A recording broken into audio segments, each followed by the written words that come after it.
If you want to change a recent apps layout on the Samsung Galaxy S26, you can easily do this by opening Galaxy Store for the first. Now go for apps, open the search, and you have to go for Good Luck application.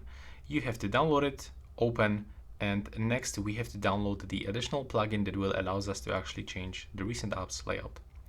So we have to go for Home App.